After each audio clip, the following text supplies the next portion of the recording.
నుంచి పనిచేసేటువంటి ప్రభుత్వం కూటమి ప్రభుత్వం. మరి ఈవేళ మీరు కూడా గమనించాలి, రైతు గురించి పనిచేసేటువంటి ప్రభుత్వానికి రైతు వ్యతిరేకంగా పనిచేసినటువంటి గొడ్డలి ప్రభుత్వానికి ఉన్నటువంటి తేడా మీరు కూడా గమనించవలసిన అవసరం ఉంది. ఇప్పుడే పెద్ద ఆయన చెప్పాడు,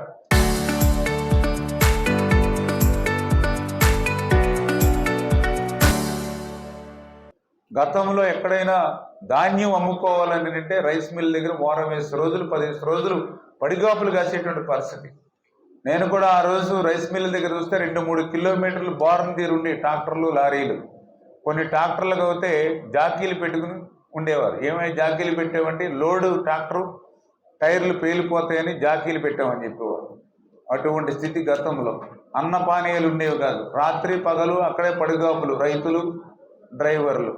ఈవేళ అటువంటి స్థితి లేదు. మీకు నచ్చినటువంటి మిల్లుకి మీరు ధాన్యం తోలుకునేటువంటి పరిస్థితి. మీరు తోలినటువంటి ధాన్యానికి 48 గంటల్లోనే మీ అకౌంట్లో అమౌంట్ పడుతున్నటువంటి పరిస్థితి. ఇట్లా ప్రతి విషయంలోనూ కూడా ఈ మంచి ప్రభుత్వం, కూటమి ప్రభుత్వం పనిచేస్తూ ఉన్నటువంటి స్థితి అని చెప్పి మీ ద్వారా అందరికి కూడా తెలియజేస్తాం. సూపర్ ఎలినోవా అంటే ఈ ఏళ్ళ ప్రపంచాన్ని అంతటినీ కూడా దుర్భిక్షం, మరి ఏదైతే భూగర్భ జలాలు అడుగంటిపోతున్నాం, ఇవన్నీ కూడా మనం చూస్తూ ఉన్నాం. ఇటువంటి స్థితి ప్రపంచంలోనే దేశంలోనే కాదు, మన గోదావరి జిల్లాలో కూడా ప్రత్యక్షంగా మనందరం కూడా చూస్తున్నటువంటి పరిస్థితి. ఏదైతే ఇప్పటికే జూన్ 1వ తేదీ నుంచి జూలై 17వ తేదీ వరకు, అంటే దగ్గర దగ్గర 48-50 రోజులు అవుతున్నా కూడా కనీసం వర్షం జాడ లేనిటువంటి పరిస్థితి మన గోదావరి జిల్లాలోనే మనం ప్రత్యక్షంగా మనందరం కూడా చూస్తూ ఉన్నాం. వాస్తవ వర్షపాతం కంటే కూడా ఈరోజు 60-70% వర్షపాతం తక్కువగా నమోదవుతున్నటువంటి పరిస్థితి కూడా మనం చూస్తున్నటువంటి పరిస్థితి. దానికి ఉదాహరణే మన గోదావరి. మన ఇరిగేషన్ నిపుణులు కూడా చెప్తూ ఉన్నారు, 70 సంవత్సరాల గోదావరి చరిత్ర చూస్తే ఎప్పుడు కూడా ఇట్లా రోజుకి 15,000-16,000 క్యూసెక్కులు జూలై నెలలో మేము చూడలేదని. 1-2 లక్షల క్యూసెక్కుల నీరు జూలై నెలలో గోదావరికి వచ్చి ఉండేదని. ఈరోజు గోదావరి 15-16,000 క్యూసెక్కులు మాత్రమే రావడంతో మరి ఈవేళ ఆ గోదావరికి మరి పైనుంచి కూడా మనం వాటర్ తీసుకుంటున్నటువంటి పరిస్థితి కూడా ఉన్నట్టు సీలేరు నుంచి. ఎందుకంటే నిన్న కూడా ఎలక్ట్రిసిటీ ఎవరైతే జెన్కో వాళ్ళ అధికారులు కూడా ఫోన్ చేశారు, సీలేరు నుంచి మీరు ఇప్పుడు వాటర్ తీసుకుంటూ ఉన్నారు, మాకు పవర్ సప్లై కూడా ఇబ్బంది వస్తుందని. అంటే అవసరమైతే కరెంటు ఎంత రేట్ అయినా పెట్టి కొనుక్కోవచ్చు, కానీ నీరు కొనుక్కుందామన్నా దొరకదు అని చేత తప్పదని చెప్పాం. అంటే ఏ రకంగా పరిస్థితి ఉంది అనేది ఇవన్నీ కూడా మనకి ఒక ఉదాహరణలు అనే విషయాన్ని సందర్భంగా తెలియజేసుకుంటూ ఉన్నా.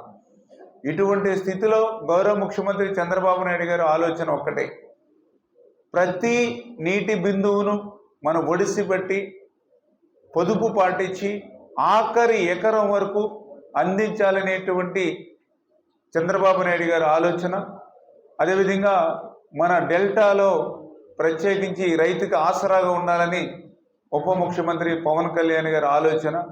అందులో భాగంగానే ఈ యొక్క ప్రాంతంలో అంటే ఇటు central delta, eastern delta, west delta 14,700 క్యూసెక్కులు నీరిస్తూ ఉన్నాం ఈరోజు ధవళేశ్వరం నుంచి. గతంలో కంటే ఎక్కువ నీరిస్తూ ఉన్నాం.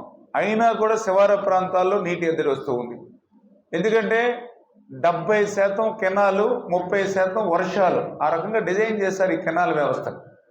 దురదృష్టవశాత్తు ఆ 30% రెయిన్ పడకపోవడం వల్ల టోటల్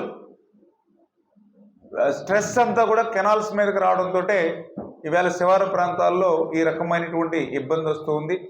అందుకే ఈ central delta, eastern delta, western delta స్వయంగా పర్యవేక్షణ చేసి ధవళేశ్వరం బ్యారేజ్ దగ్గర నుంచి శివారు ప్రాంతం వరకు మోటార్ సైకిల్ మీదే కాలవ గట్ల వెంబడి పయనిస్తూ ప్రతి లాకులోనూ కూడా ఉండవలసినటువంటి రీడింగ్ ఎంత, ప్రస్తుత రీడింగ్ ఎంత ఉంది, ఎందుకు రీడింగ్ తగ్గుతున్నటువంటి పరిస్థితి, ఈ యొక్క రీడింగ్ని మనం నిలబెట్టాలంటే ఏ రకమైనటువంటి చర్యలు తీసుకోవాలి అనేది అవగాహన, మరియు అదేవిధంగా అధికారులకు కూడా సూచనలు సలహాలు ఇవ్వాలనేటువంటి ఆలోచనతోటి ఈరోజు ధవళేశ్వరం హెడ్ వర్క్స్ దగ్గర నుంచి లొల్లలాకల దగ్గర నుంచి కొత్తపేట, పీగన్నవరం, అమలాపురం, మమ్మిడివరం ఇట్లా ఈ లాకులన్నింటినీ కూడా ఈరోజు ఉదయం నుంచి కూడా పర్యవేక్షణ చేస్తూ వస్తున్నటువంటి పరిస్థితి అని చెప్పి మీ ద్వారా తెలియజేస్తూ, రెండు రకాలు. ఒకటి, ఎలనోవా వల్ల మనము ఈ ఇబ్బందిని ఎదుర్కొంటూ ఉన్నాం.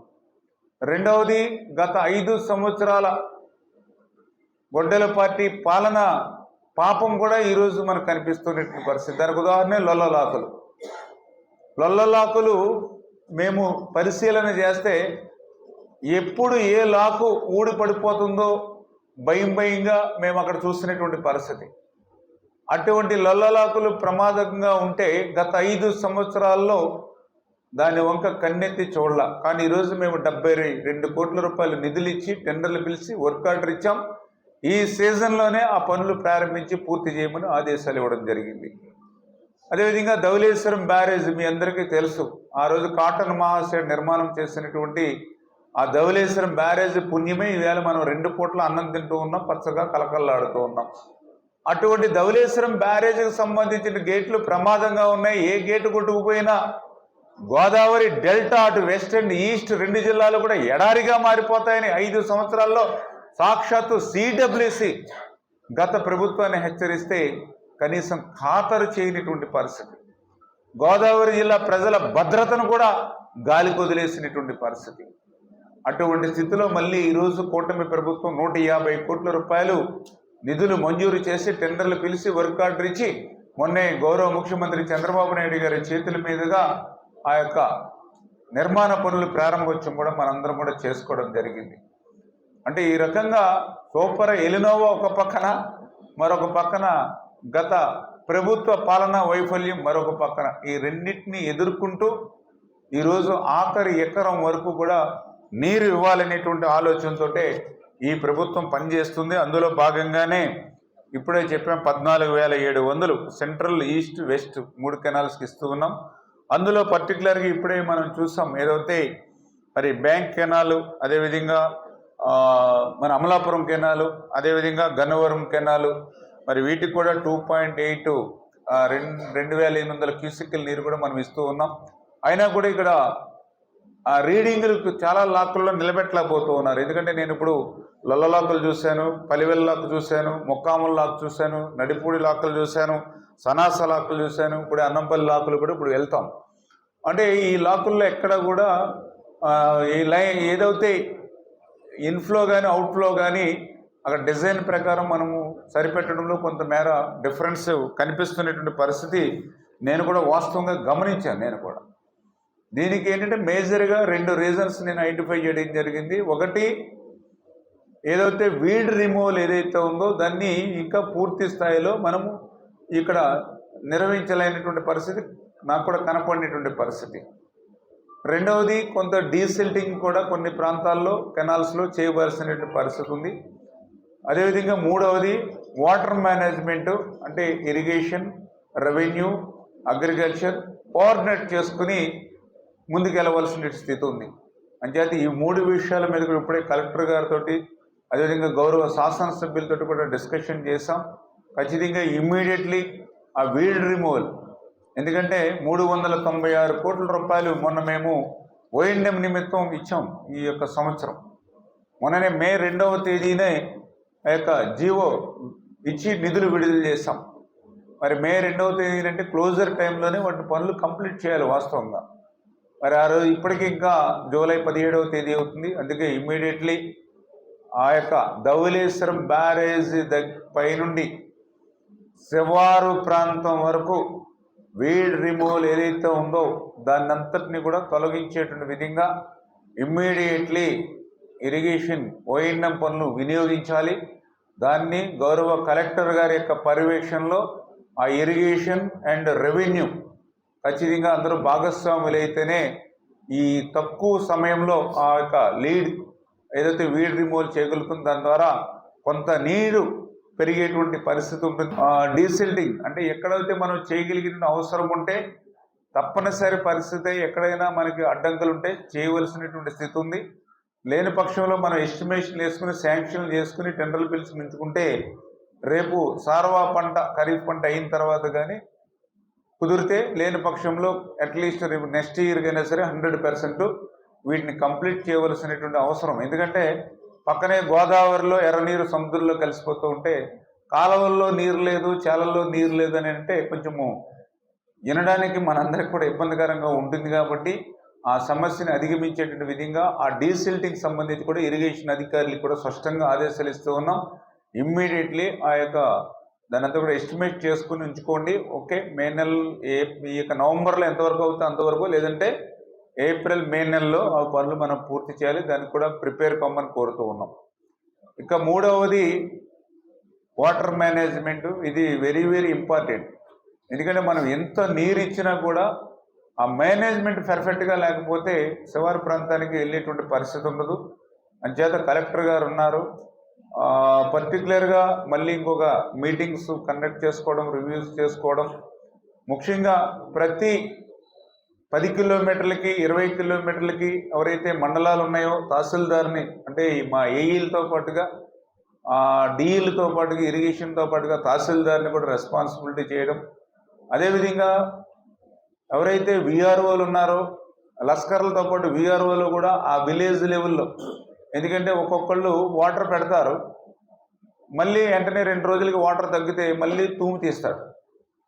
దాంతో కిందకి వెళ్ళేటువంటి వాటర్ కెపాసిటీ తగ్గిపోతుంది ఎక్కడికక్కడ. అంచేత ఒక్కసారి వాటర్ వాడుకుంటే మళ్ళీ ఇంకొకసారి కిందకి వెళ్ళేంత వరకు అవకాశం ఇవ్వాలి. కాబట్టి ఇట్లా మేనేజ్మెంట్, ఎందుకంటే గతంలో కూడా ఇటువంటి పరిస్థితి వచ్చినప్పుడు, ఎందుకంటే నేను కూడా గోదావరి జిల్లా వాసిని, గతంలో కూడా మనము ఈ డెల్టాకి 120, 110, 30 టీఎంసీలు నీరు వాడేటి వాళ్ళం గతంలో.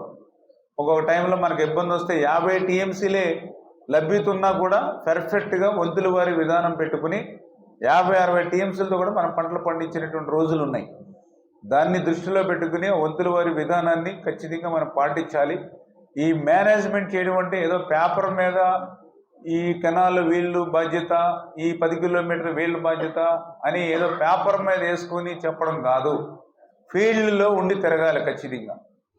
ప్రతి అధికారి కూడా ఖచ్చితంగా ఉదయం నుంచి నైట్ సైతం మనము ఫీల్డ్లో బోధుల మీద, కాలువల మీద, చాలగట్ల మీద, ఏటుగట్ల మీద మనందరం కూడా తిరగవలసిన పరిస్థితి ఉంది. ఎమ్మెల్యేల దగ్గర నుంచి నీటి సంఘం ఎవరైతే ఈవేళ పదవుల్లో ఉన్నటువంటి ప్రతి ఒక్కరూ, ఇరిగేషన్, రెవెన్యూ, అగ్రికల్చర్ అందరూ కూడా ఈ యొక్క కాలువల మీద తిరుగుతూ ఎక్కడికక్కడ కోఆర్డినేట్ చేసుకుంటూ ఉన్న వాటర్ని పొదుపుగా వాడుకుంటూ ఆ వాటర్ మేనేజ్మెంట్ చేస్తే పర్ఫెక్ట్గా ఈ ఎలినోవా వల్ల వచ్చేటువంటి దుష్ఫలితాల నుండి మనం రైతుని కాపాడుకోగలుగుతాం. ఆ రకంగా మరి ఈ యొక్క కలెక్టర్ గారి సారథ్యంలో ఈ యొక్క కోనసీమ, అంబేద్కర్ గారి కోనసీమలో జిల్లాలో మరి రేపటి నుంచే దీన్ని అమలు చేయాలని చెప్పేసి కూడా ప్రత్యేకించి కోరుకుంటూ, హైవే వర్క్ చేస్తూ, రోడ్డు వర్క్ చేస్తూ సిసి వాళ్ళు కెనాల్లో నిర్మాణం చేసి, అందుచేతనే ఈరోజు కింద ఉన్నటువంటి 30-40 వేల ఎకరాలకి ఈవేళ నీటి సమస్య వచ్చింది. ఒక 300-400 సిసి వాళ్ళ నిర్మాణం కోసం 30,000-40,000 ఎకరాలు రైతుల్ని పనంగా పెట్టడం అనేది కరెక్ట్ అయిన పద్ధతి కాదు. ఆ సమస్య నాకు 2 రోజుల క్రితమే నా దృష్టిలోకి వస్తే ఇమ్మీడియట్లీ అధికారులతోటి, కలెక్టర్లతోటి మాట్లాడడం జరిగింది. మాట్లాడమే కాదు, స్వయంగా ఈరోజు ఆ ప్రాంతానికి వచ్చి నేను కూడా పరిశీలించడం జరిగింది. ఖచ్చితంగా ఇరిగేషన్ డిపార్ట్మెంట్ యొక్క పర్మిషన్ లేకుండానే వాళ్ళు పనులు చేశారు. పర్మిషన్ లేకుండా వాళ్ళు పనులు చేసినప్పుడు ఖచ్చితంగా ఇరిగేషన్ డిపార్ట్మెంట్ కూడా వాళ్ళని ఆపవలసిన అవసరం ఉంది, నోటీస్ ఇవ్వాల్సిన అవసరం ఉంది.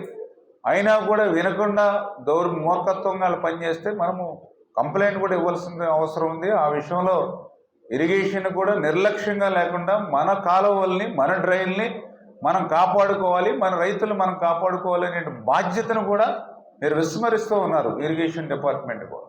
ఇది సరైనటువంటి పద్ధతి కాదని తీవ్రంగా హెచ్చరిస్తూ ఉన్నాం. ఖచ్చితంగా ఇటువంటివి పునరావృతం అవుతే ఖచ్చితంగా సీరియస్గా మేము చర్యలు కూడా తీసుకోవాల్సి ఉంటుందని ఇరిగేషన్ డిపార్ట్మెంట్ని కూడా హెచ్చరిస్తూ ఉన్నటువంటి పరిస్థితి.